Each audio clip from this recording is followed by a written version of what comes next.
This is the Holy Gospel according to Matthew, the 9th and 10th chapter.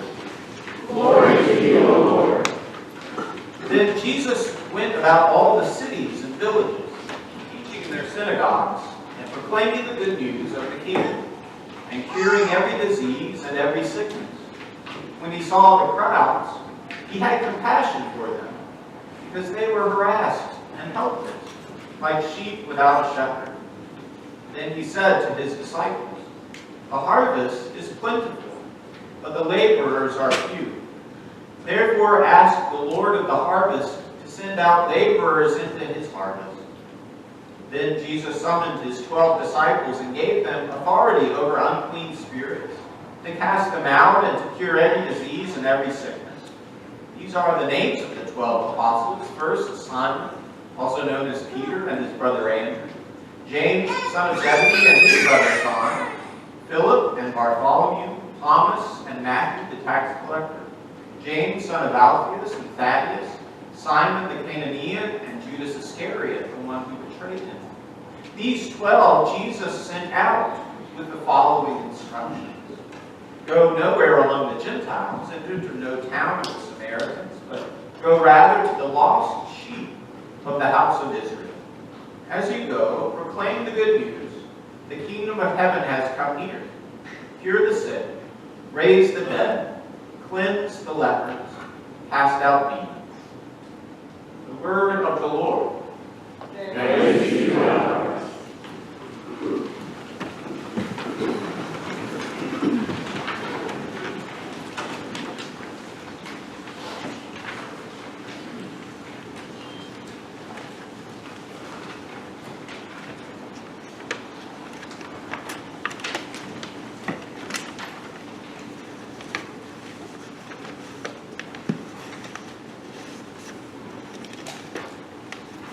I don't know very much about farming.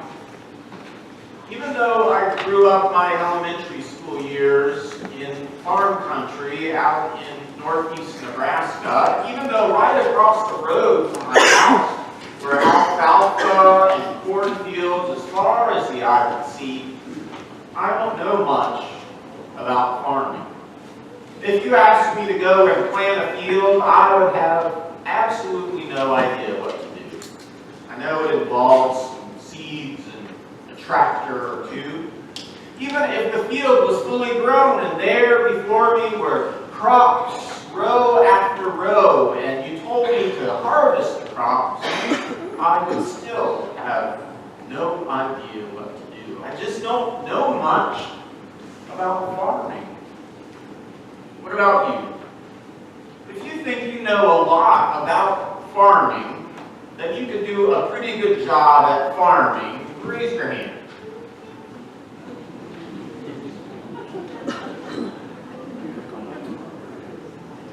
Five. All right.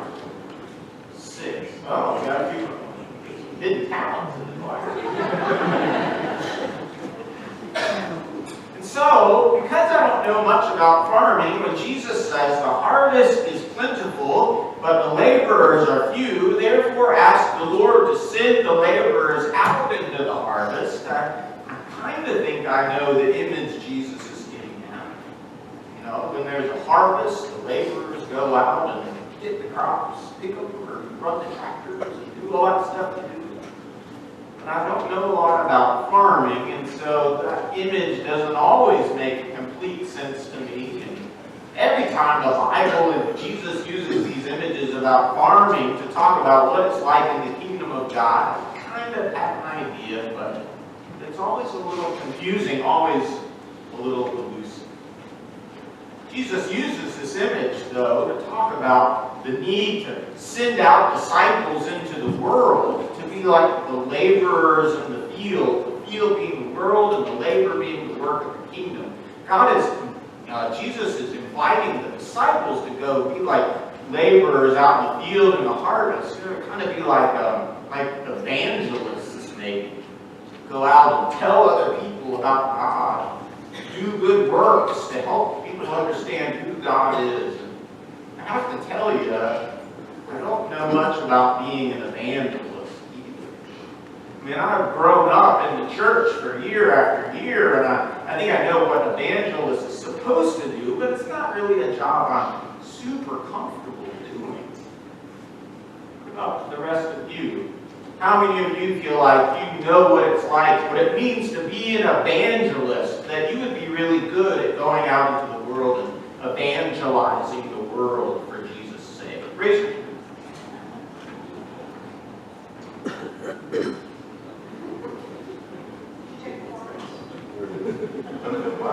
We're looking for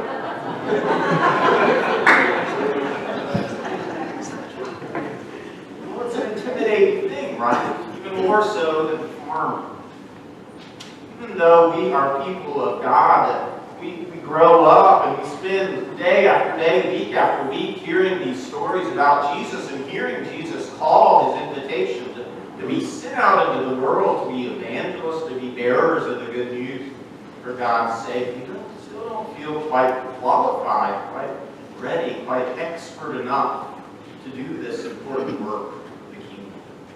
And so that's why the words we hear from Jesus today, the harvest is plentiful, but the laborers are few, therefore ask the Lord of the harvest to send out laborers into his harvest. Sounds good, but it sounds intimidating. It sounds difficult. It sounds scary. Jesus is given instructions in Matthew 9 and 10 here to his disciples. You see, Jesus, in the beginning of that story, that passage, himself was the one who was going into all the cities and villages, proclaiming the good news of the kingdom, saying, the kingdom of God has come near through me. And Jesus was demonstrating the good news of the kingdom by curing those who were sick, casting out those who were possessed by the evil of the world. Jesus noticed that the crowds he was ministering among had great needs, that they were like sheep without a shepherd. Jesus must have known he couldn't do all this work himself, and so he gave his disciples a task to do. You go out. You be like the laborers in the harvest. Jesus gave them some pretty particular instructions. Here's the things he told them to do. He said, I'm sending you out to proclaim the good news, to cure those who are sick, to raise up the dead, to cleanse those who are unclean, to cast out demons.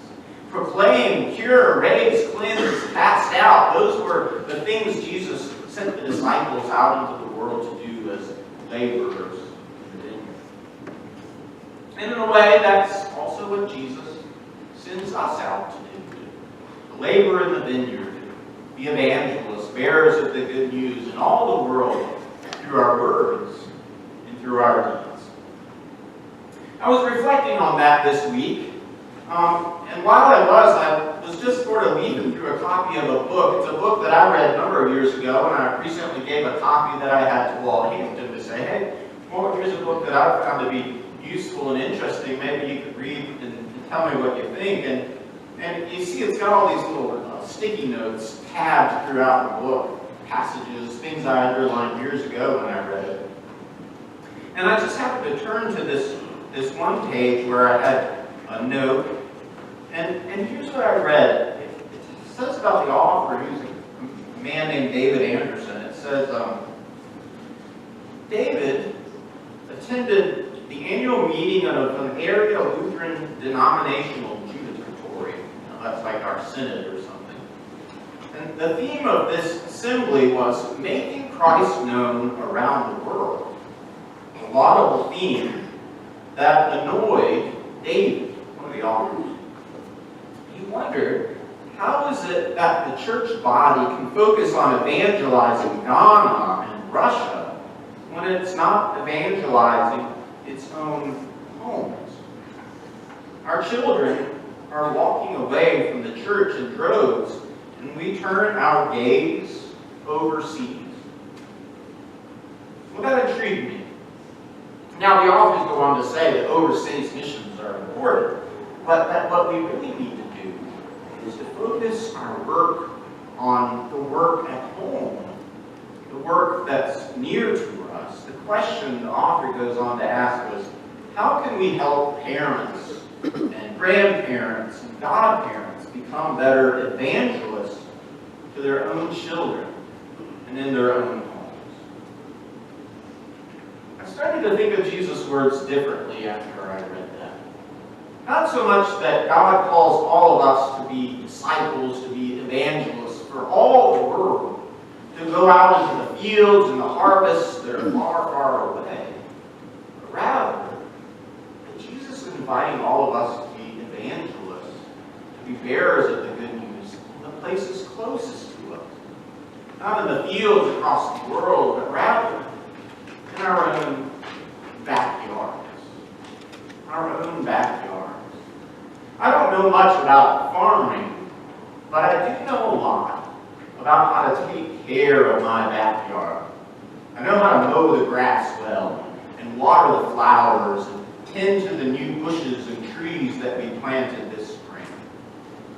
And I suspect that you know a lot more about taking care of your own backyards than you do about farming as well.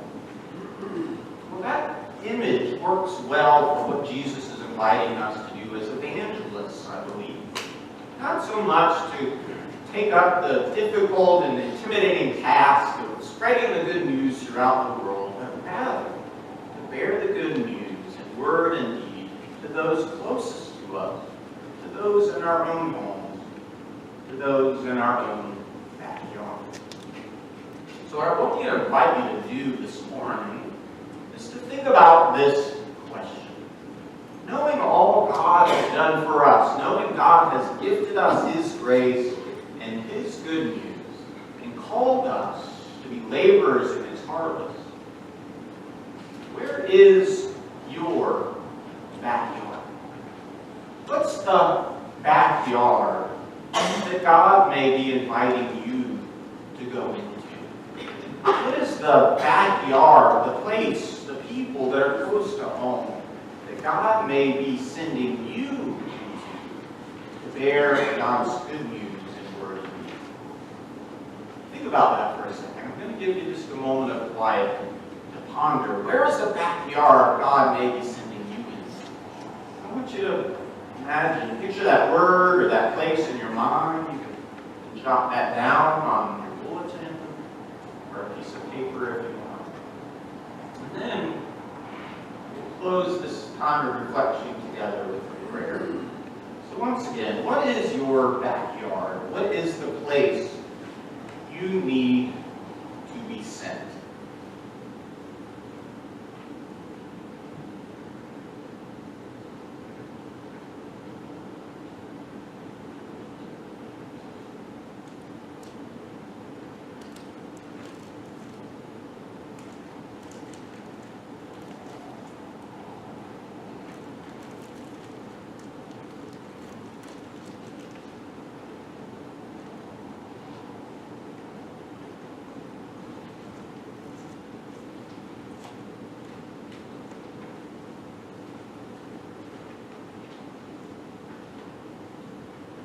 God sends us to be like Jesus.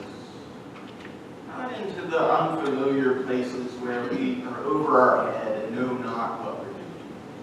But into the familiar places. And there to proclaim and cure and raise and cleanse and cast out.